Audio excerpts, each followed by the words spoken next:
Hello बच्चों, आज मैं लेकर आया हूँ अकबर और बीरबल की एक और रोमांचक कहानी जिसका नाम है काला कौवा। एक दिन राजा अकबर और बीरबल राजमहल के बगीचे में टहल रहे थे।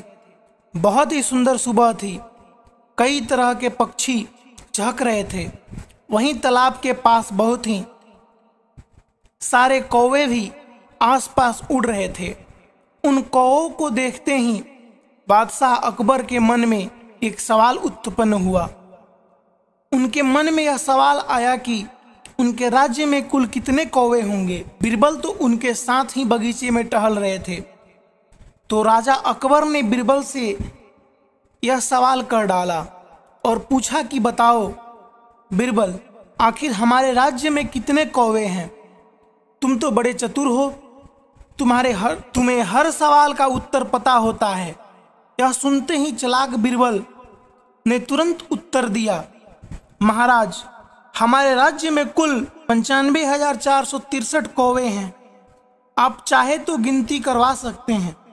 महाराज अकबर इतने तेजी से दिए हुए उत्तर को सुनकर हक्का बक्का रह गए और उन्होंने बीरबल की परीक्षा लेने की सोची।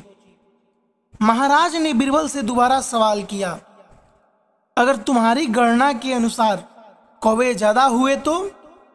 बिना किसी संकोच के बीरबल बोले, हो सकता है महाराज, किसी पड़ोसी राज्य के कौवे हमारे राज्य में घूमने आए हो। राजा फिर बोले, और अगर गिनती में कम कौवे हुए तो?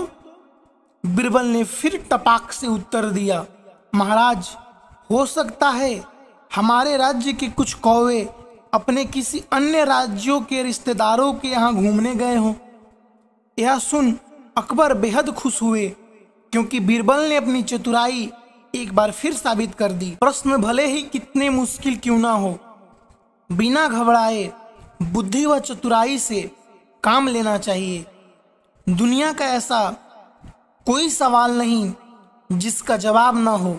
बस जरूरत है विवेक, धैर्य और बुद्धि की।